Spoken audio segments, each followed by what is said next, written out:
Herkese salam əziz izləyicilər.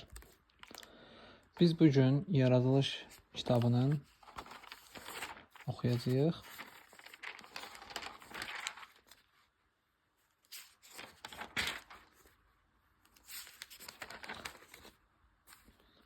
Biz bilirik ki, Yaradılış kitabı iki hissəyə bölünür. Birinci hissə dünyanın yaranması və bəşərin qədim tarixidir. İkinci hissədə İsrail xalqının əcdadları barədə hekayətlərdən ibarətdir. Dünyanın yaranması. Başlanğıcda Allah göyləri və yeri yaratdı. Yer quruluşsuz və boş idi. Dərin sular üzərində qaranlıq var idi. Allahın ruhu suların üzərində dolaşırdı. Allah dedi, qoy işıq olsun. İşıq oldu. Allah gördü ki, işıq yaxşıdır. Sonra o işığı qaranlıqdan ayırdı. Allah işığı gündüz, qaranlığı isə gecə adlandırdı.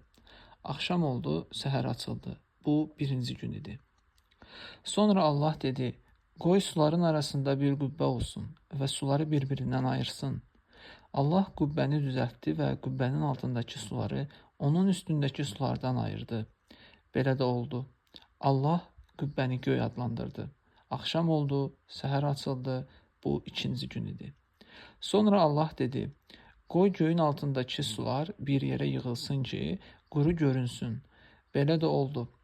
Allah qurunu yer, su yığınlarını isə dənizlər adlandırdı. Allah gördü ki, bu yaxşıdır. Sonra Allah dedi, qoy yer üzü bitkilər yetirsin. Toxumlar bitirən ot, ələf və torpaqda hər növ bəhərli ağaclar yetişsin. Ağaclar meyvə gətirsin və toxumları meyvələrinin içində olsun. Belə də oldu. Yer üzü bitkilər yetirdi. Hər növ toxum bitirən ot, ələf və hər növ ağac yetişdi. Ağaclar meyvə gətirirdi və toxumları meyvələrinin içində idi. Allah gördü ki, bu yaxşıdır. Axşam oldu, səhər açıldı. Bu üçüncü gün idi. Sonra Allah dedi, qoy göy qübbəsində gecəni gündüzdən ayıran çıraqlar olsun. Onlar işarələri, fəsilləri və günlərlə illəri göstərsin. Qoy onlar göy qübbəsində çıraq olub yer üzünə işıq saçsın. Belə də oldu.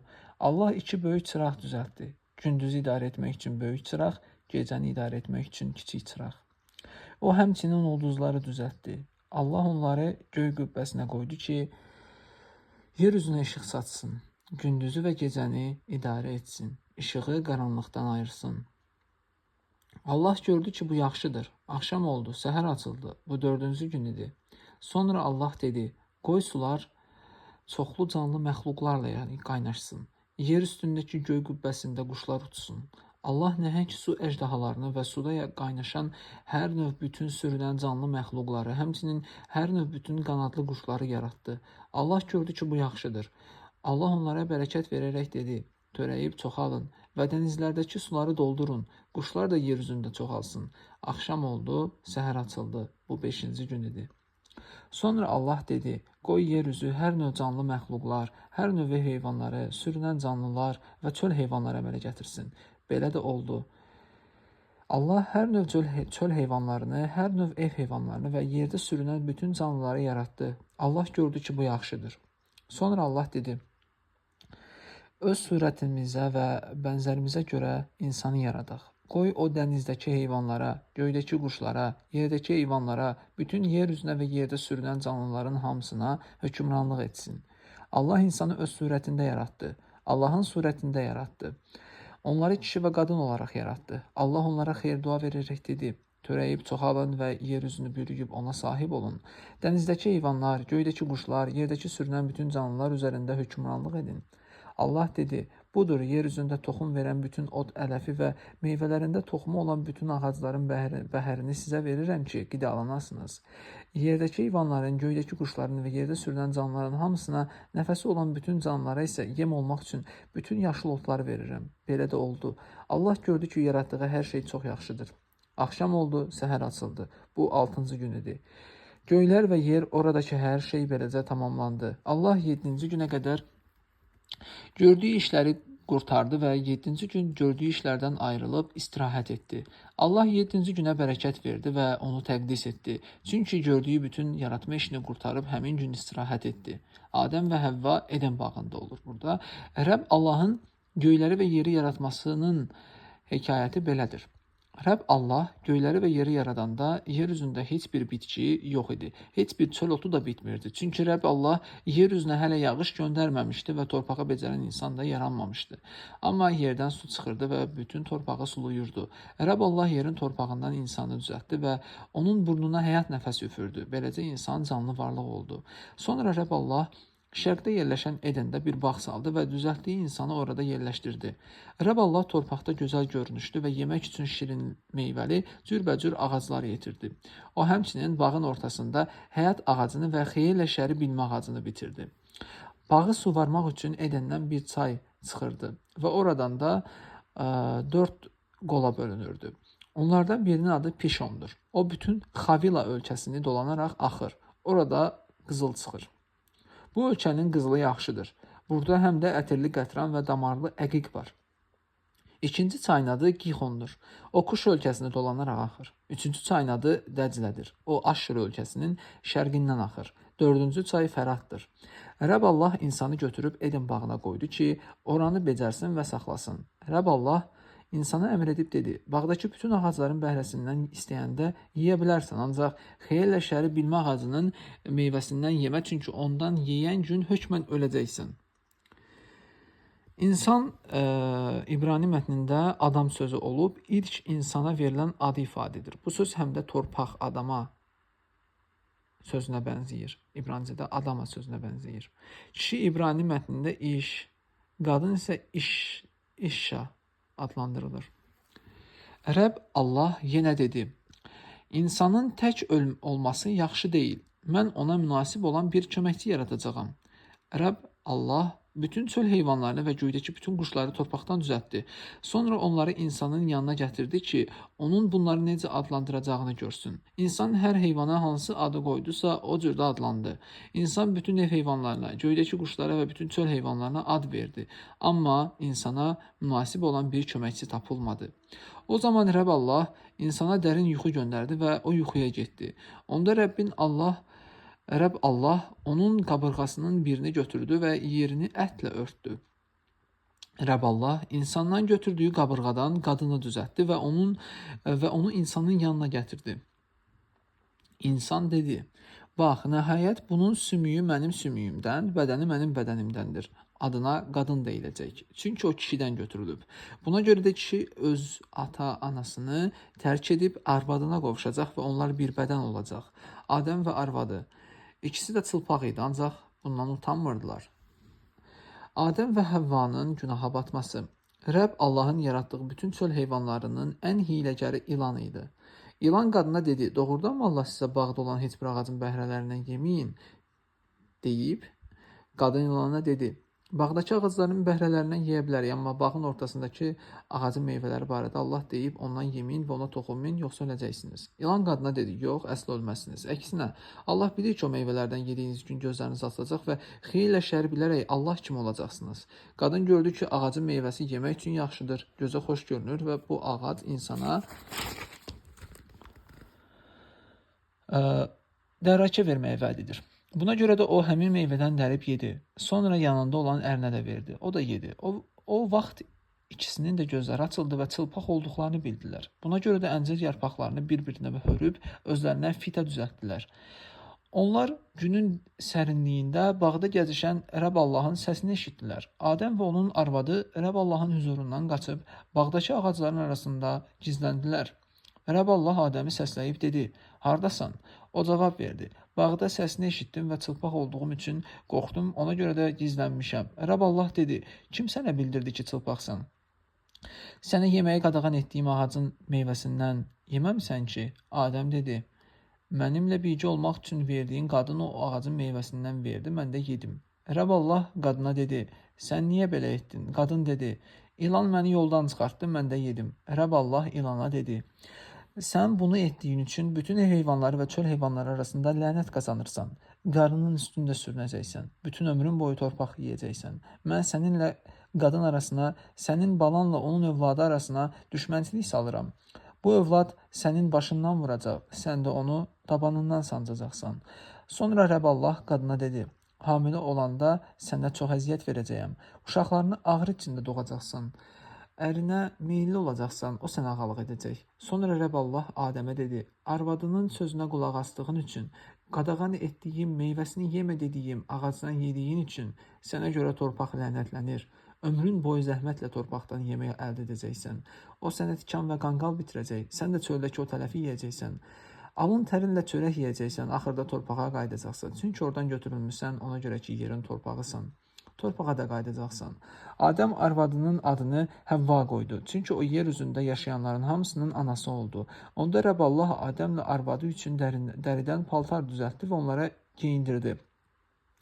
Sonra Rəbb Allah dedi, budur insan xeyirlə şərin nə olduğunu bilərək bizlərdən biri kimi oldu. Qoy indi əlini uzadaraq həyat ağacının meyvəsindən dərib yeməsinin və əbədi yaşamasın.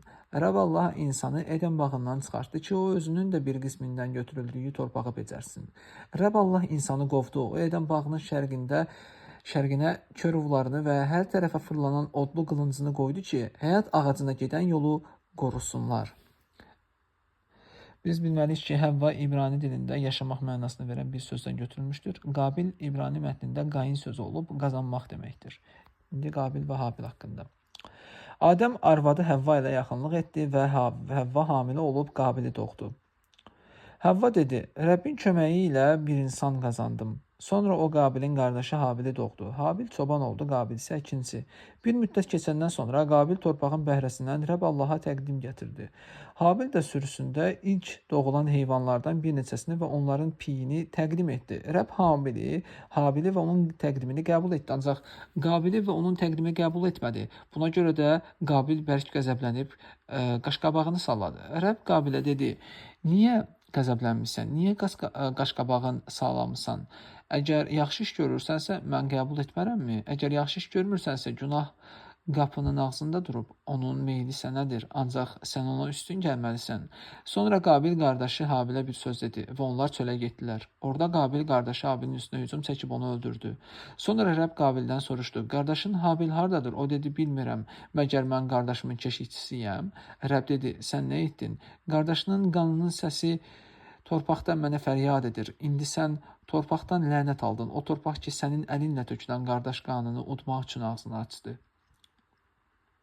Torpağı becərdiyin zaman o daha gücünü sənə verməyəcək. Yer üzündə qaçaq və sərgərdan olacaqsan. Qabil Rəbbə dedi, cəzam çəkə biləcəyimdən daha artıqdır. Bax, bugün sən məni torpaqdan qovursan, mən də sənin huzurundan gizlənib yer üzündə qaçaq və sərgərdan olacağam. Ancaq kim mənə rast gəlsə məni öldürəcək? Rəbb ona dedi, xeyr, kim Qabili öldürsə ondan 7 qat intiqam alınacaq. Rəbb Qabilə bir əlamət qoydu ki, onu rast gələn kəs onu öldürməsin. Beləcə Qabil Rəbbin huzurunu tərk etdi və Eden bağından şərqdə Nod torpağında yaşamağa başladı. Qabilin nəsli. Şet İbrani dilində bəxş etmək deməkdir. Növbəti mövzuda şetdən danışacağıq indi. Qabil arvadı ilə yaxınlıq etdi və arvadı hamilə olub Xanoku doğdu. O zaman o bir şəhər tikdi və şəhərə oğlu Xanokun adını verdi. Xanokdan İrad törədi. İraddan Mehuyael törədi. Mehuyaeldən Metuşael törədi. Metuşaeldən Lemek törədi. Lemek 2 arvad aldı. Birinin adı Ada, o birinin adı Silla idi. Ada Yavalı doğdu. Yaval çadırda yaşamağın və sürü saxlamağın əsasını qoydu. Onun qardaşının adı Yuval idi. O hər cür çəng və tütək çalmağın əsasını qoydu. Silla isə Tuval qayini doğdu. Tuval qayin tuncdan və dəmirdən hər cür kəsici alətlər düzəldərdi. Onun Nama adlı bacısı var idi. Bir dəfə Lemek arvadlarına dedi, ey Ada və Silla, səsimi eşidin. Ey Lemekin arvadları, sözümə qulaq asın. Məni yaraladığı üçün bir adam öldürdüm. Məni zədələdiyi üçün bir cavan öldürdüm. Qabil üçün 7 qat qisas alınacaqsa, Lemek üçün 77 qat alınacaq. Şet və Enoş. Adəm yenə arvadı ilə yaxınlıq etdi və Həvva bir oğlan doğub adını Şet qoyaraq dedi, Qabilin öldürdüyü Habilin yerinə Allah mənə başqa bir oğul bəxş etdi. Şetin də bir oğlu oldu və adını Enoş qoydu. O zaman insanlar Rəbbin adını çağırmağa başladı. Adəmdən Nuha qədər olan nəsillər. Adəmin nəsil tarixçəsi belədir. Allah insanı yaradanda onu öz bənzərinə görə yaratdı. Allah onları kişi və qadın olaraq yaratdı və onlara xeyir-dua verdi və yaratdığı gün onları insan adlandırdı. Adəmin 130 yaşı olanda özünə bənzər öz surətində bir oğul oldu və adını Şet qoydu. Şet doğulandan sonra Adəm 800 il yaşadı. Onun başqa oğulları və qızları oldu. Adəm 930 il ömür sürüb öldü. Şet 105 yaşında olanda oğlu Enoş doğuldu. Enoş doğulandan sonra Şet 807 il yaşadı. Onun başqa oğul və qızları oldu. Şet 912 il ömür sürüb öldü.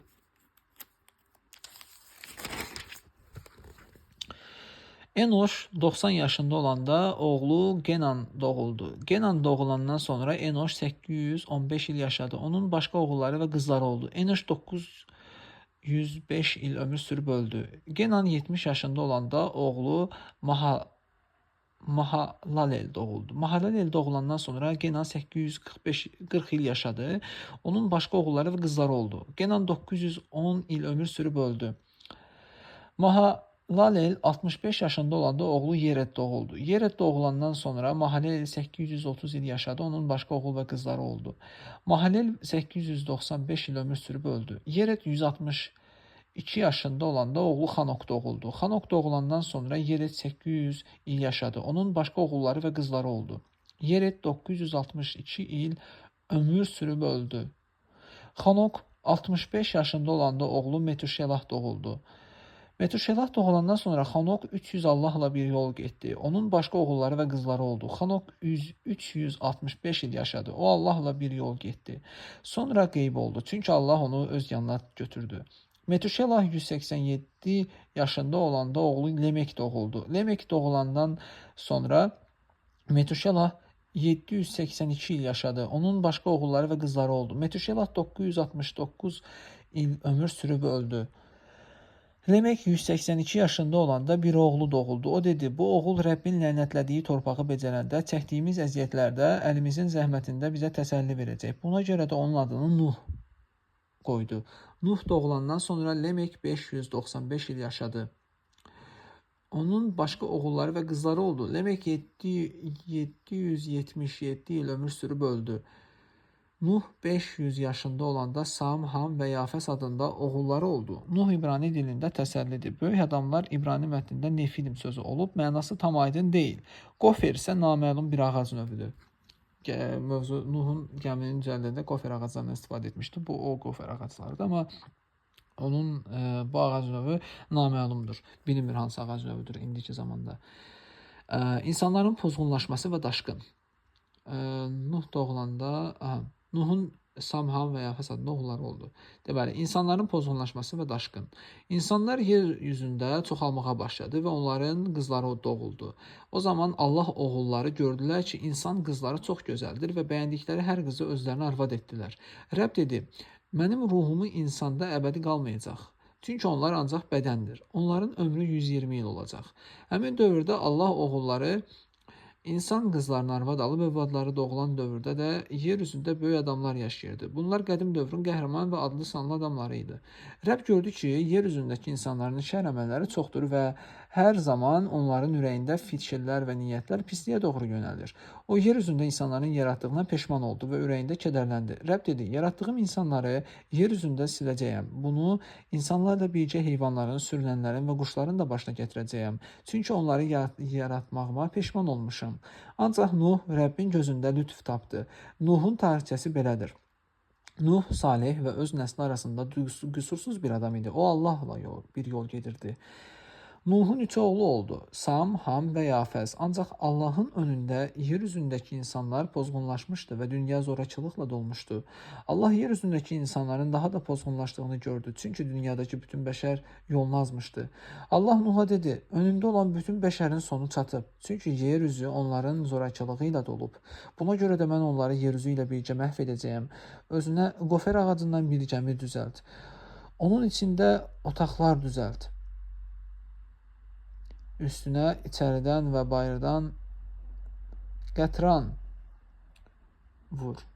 Gəmini belə düzəlt. Onun uzunluğu 300 qulac, eni 50 qulac, hündürlüyü isə 30 qulac olsun. Gəminin üstündən bir qulac aşağı pəncərə açarsan və qapısını yan tərəfdən qoyarsan. Gəminin 3 mərtəbəsi olsun. Biri altda, biri ortada, biri də üstdə. Ah, mən yer üzünü suya qərq edəcəyəm ki, göylər altında həyat nəfəsi olan bütün canlılar məhv olsun və yer üzündə onların hamısı öləcək.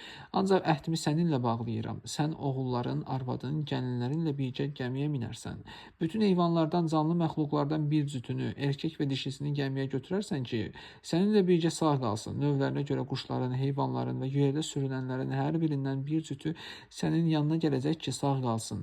Həmçinin özünlə birlikdə hər cür razıqa götürüb yanına yığ ki, sənin və onların yeməyi olsun. Nuh hər şeyi etdi. Allah ona necə əmr etmişdisə, o da hər şeyi eləcə yerinə yetirdi. Rəbb Nuha dedi, sən bütün ailənlə birgə gəmiyə gir, çünki bu bəşər nəsli içində yalnız səni ölümdə salih gördüm. Hər pak heyvanın erkək və dişisindən 7 cüt, hər murdar heyvanın erkək və dişisindən bir cüt götür. Həmçinin göydəki hər quşun erkək və dişisindən 7 cüt götür. Qoy bütün yer üzündə onların nəsli kəsilməsin, çünki 7 gün sonra yer üzünə 40 gün 40 gecə yağış yağdıracağam və yaratdığım bütün canlıları yer üzündən məhv edəcəyəm. Rəbb Nuha necə əmr etmişdisə, o da hər şeyi eləcə yerinə yetirdi. Yer üzündə daşqın olanda Nuhun 600 yaşı var idi. Nuh, onun arvadı, oğulları və gələnləri daşqından qurtarmaq üçün birlikdə gəmiyə mindilər. Allahın Nuh'a əmr etdiyi kimi pak və murdar heyvanların, quşların, bütün yerdə sürünənlərin erkək və dişisi cüt-cüt Nuhun yanına gəlib gəmiyə mindi. 7 gün sonra yer üzündə daşqın oldu. Həmin gün Nuhun ömrünün 600-cü ilində 2-ci ayın 17-ci günü dərinlikdə olan bütün cür su qaynaqları püskürdü və göylərin pəncərələri açıldı. Yer üzünə 40 gün 40 gecə yağış yağdı. Elə həmin gün Nuh, onun arvadı, oğulları Sam, Ham, Yafəs və 3 gəlini gəmiyə mindilər. Onlarla birgə hər növ çöl heyvanı, hər növ ev heyvanı, hər növ yerdə sürünən, hər növ quş və hər cür qanadlı uçan canlı gəmiyə girdi. Həyat nəfəsi olan bütün canlılardan cüt-cüt Nuhun yanına gəlib gəmiyə mindi. Allahın Nuh əmr etdiyi kimi bütün canlılardan erkək və dişi heyvanlar gəmiyə girdilər. Onların dalınca Rəbb gəminin qapısını örtdü. Yer üzündə 40 gün daşqın və su çoxalıb gəmini yerdən yuxarı qaldırdı. Su çox yuxarı qalxıb yer üzünü aldı və gəmi suyun üzündə üzməyə başladı. Su yer üzünü elə tutdu ki, göylər altında olan bütün uca dağlar suya qərq oldu. Su dağların zirvəsindən 15 qulac qalxdı və onları örtdü. Yer üzündə hərəkət edən canlıların hamısı, quşlar, ev heyvanları, çöl heyvanları, yerdə sürünənlər və bütün insanlar məhv oldu. Quruda yaşayan, burnunda həyat nəfəsi olan canlı varlıqların hamısı öldü. Rəbb yer üzündə olan bütün canlıları məhv etdi. İnsanlardan tutmuş heyvanlara, sürünənlərə və göydəki quşlara qədər hər şey yer üzündə məhv oldu. Yalnız Nuh və onunla birgə gəmidə olanlar sağ qaldı. 150 gün ərzində su yer üzündə çoxaldı. Daşqının sonu. Allah Nuhu və onunla birgə gəmidə olan bütün çöl heyvanlarını və ev heyvanlarını yada saldı. Allah yer üzünə külək göndərdi və su azalmağa başladı. Dərinlikdə olan su qaynaqları və göylərin pəncərələri bağlandı, yağış dayandı, su yer üzündən tədricən çəkildi. 150 gün keçdikdən sonra su azaldı. 7-ci ayın 17-ci günü gəmi Ararat dağlarında dayandı. 10-cu aya qədər su yavaş-yavaş çəkildi. 10-cu ayın birinci günü dağların zirvələri göründü. 40 gün sonra Nuh düzəltdiyi gəminin pəncərəsini açıb bir qarğa buraxdı. Qarğa uçub getdi və yer üzündə su quruyana qədər hər tərəfi dolaşdı. Nuh bu dəfə bir göyərçin buraxdı ki, suyun yer üzündən çəkilib çəkilmədiyini bilsin. Amma göyərçinin qonmaq üçün rahat bir yer tapmadığına görə onun yanına gəmiyə qayıtdı. Çünki hələ bütün yer üzündə su var idi. Nuh əlini uzadıb göyərçini tutdu və gəmiyə öz yanına apardı. O daha 7 gün gözlədi və göyərçini yenə gəmidən buraxdı. Axşamüstü göyərçin onun yanına qayıtdı. Göyərçinin ağzında təzə zeytun yarpağı var idi. Nuh suyun yer üzündən çəkildiyini bildi. O daha 7 gün gözlədi və göyərçini yenə buraxdı. Artıq göyərçin onun yanına qayıtmadı.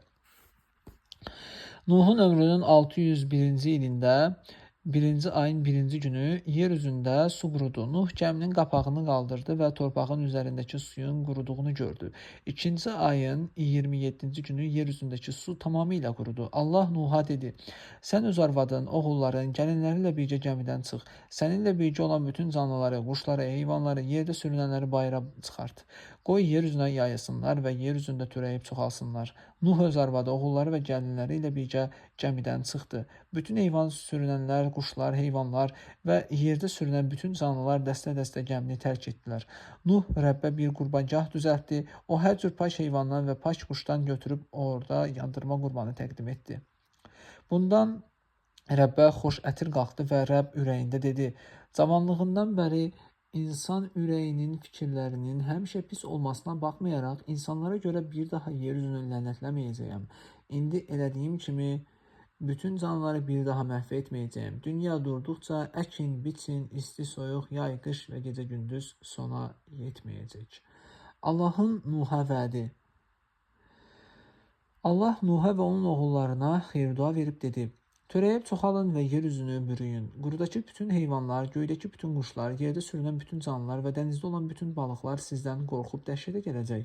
Onlar sizin ixtiyarınıza verilib. Bütün canlılar da sizə qida olsun. Onların hamısını bütün göy otları kimi sizə verirəm. Ancaq əti onun canı olan qanla birgə yeməyin. Sizin isə qanınız tökülərsə, əvəzini hökmən alacağam. Hər heyvandan hesabınızı alacağam. Həmçinin insandan qardaşının canını alan hər kəsdən əvəzini alacağam.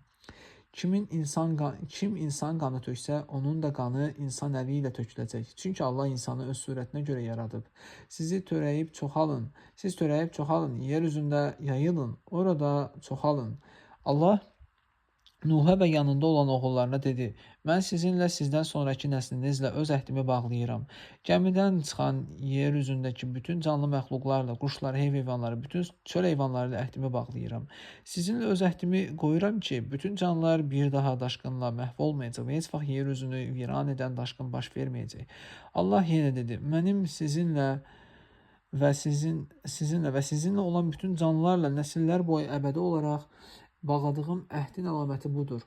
Buludda öz göy qurşağımı qoyuram ki, mənimlə yer üzü arasında olan əhdin əlaməti olsun. Mən yer üzünə bulud gətirdiyim zaman buludda göy qurşağı görünəcək. Onda mən sizinlə və bütün canlı məxluqlarla bağladığım əhdi yada salacağam. Sular bir daha daşqına çevrilib bütün canlıları məhv etməyəcək.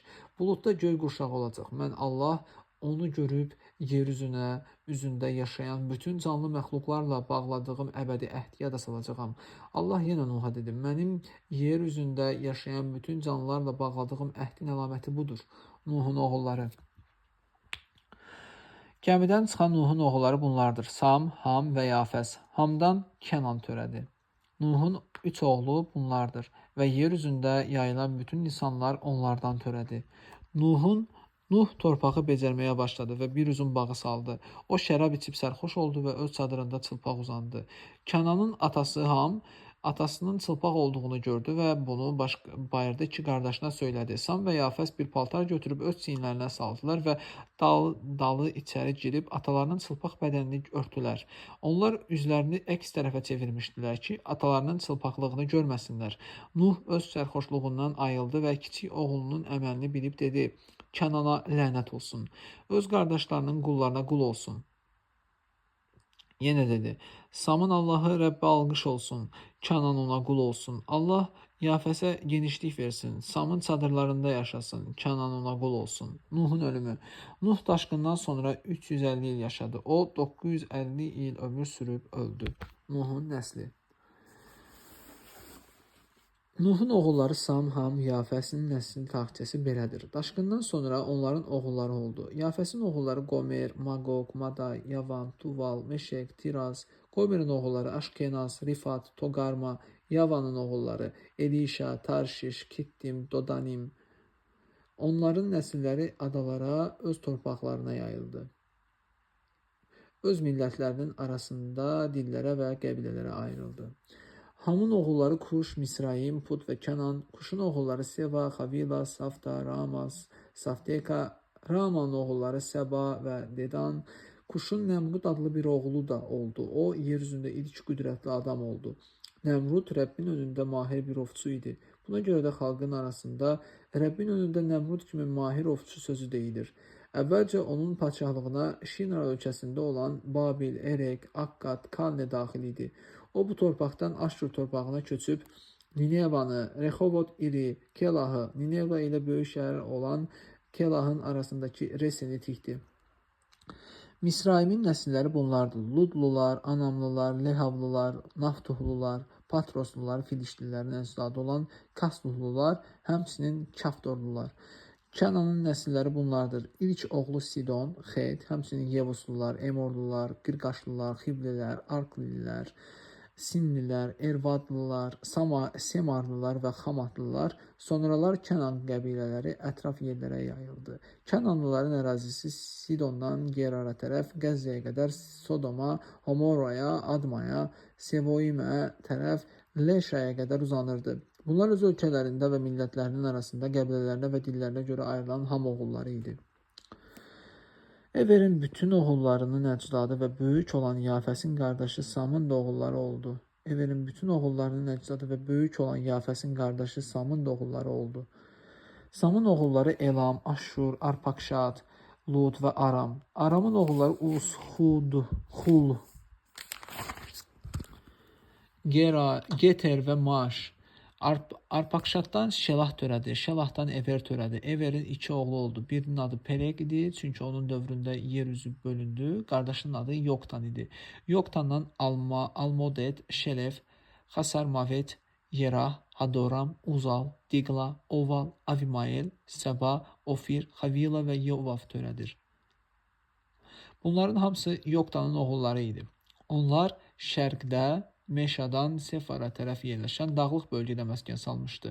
Bunlar öz ölkələrində və millətləri arasında qəbilələrinə və dillərinə görə ayrılan Sam oğulları idi. Öz millətləri arasında nəsillərə görə Nuh oğullarının qəbilələri bunlardır. Daşqından sonra onların nəsillərindən yer üzünə millətlər yayıldı. Babil qülləsi.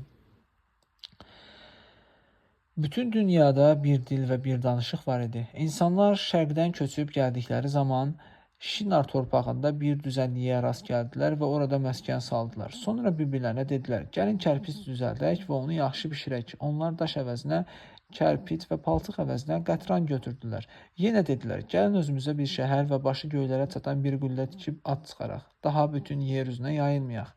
Rəbb bəşər övladlarının tikdiyi şəhəri və qülləni görmək üçün aşağı endi. Rəbb dedi: budur, onların hamısı bir xalqdır və bir dilləri var. Buna görə də bu işi görməyə başlamışlar. Və indi etmək istədikləri işə heç kəs mane olmayacaq. Gəlin aşağı enib orada onların dilini qarışdıraq ki, bir-birlərinin dilini başa düşməsinlər. Rəbb onları oradan bütün yer üzünə yaydı. Onlar şəhəri tikməyə dayandırdı. Buna görə də o yerin adına Babil dedilər. Çünki orada Rəbb bütün dünyadakı adamların dilini qarışdırdı və onları bütün yer üzünə yaydı. Samdan İbrama qədər olan nəsillər. Samın nəsil tarixçəsi belədir. Daşqından 2 il sonra Sam 100 yaşında olanda oğlu Arpakşad doğuldu. Arpakşad doğulandan sonra Sam 500 il yaşadı. Onun oğlu və qızı oldu.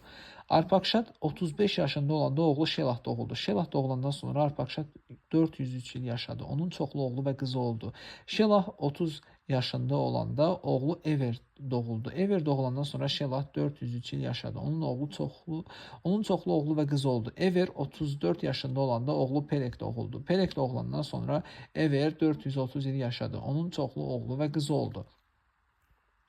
Peleg 30 yaşında olanda oğlu Reu doğuldu. Reu doğulandan sonra Peleg 209 il yaşadı. Onun çoxlu oğlu və qızı oldu. Reu 32 yaşında olanda oğlu Seruk doğuldu. Seruk doğulandan sonra Reu 207 il yaşadı. Onun çoxlu oğlu və qızı oldu. Seruk 30 yaşında olanda oğlu Nahor doğuldu. Nahor doğulandan sonra Seruk 200 il yaşadı. Onun çoxlu oğlu və qızı oldu. Nahor 29 yaşında olanda oğlu Terah doğuldu. Terah doğulandan sonra Nahor 119 il yaşadı. Onun çoxlu oğlu və qızı oldu. Terah 70 yaşında olanda oğulları İbrahim, Nahor və Haran doğuldu. Terahın nəsil tarixçəsi belədir. Terahdan İbrahim, Nahor və Haran törədi. Harandan Lut törədi. Haran atası Terahın sağlığında doğulduğu ölkədə Xaldeylilərin Ur şəhərində öldü. İbrahim və Nahor özlərinə arvad aldılar. İbrahimın arvadının adı Saray, Nahorun arvadının adı isə Milka idi. Milka və İska Haranın qızları idi. Saray sonsuz idi. Onun uşağı olmurdu. Terah oğlu İbrahim'i, Haranın oğlu olan nəvəsi Lutu, oğlu İbrahimın arvadı olan gəlini Sarayı özü ilə götürdü və Kənan torpağına getmək üçün Xaldeylilərin Ur şəhərindən çıxdı. Onlar Xarana gəlib orada məskən saldılar. Terah 205 il ömür sürüb Xaranda öldü. Bura qədər oxuyuruq, çünki bura qədər birinci hissə sayılır yaradılış kitabının.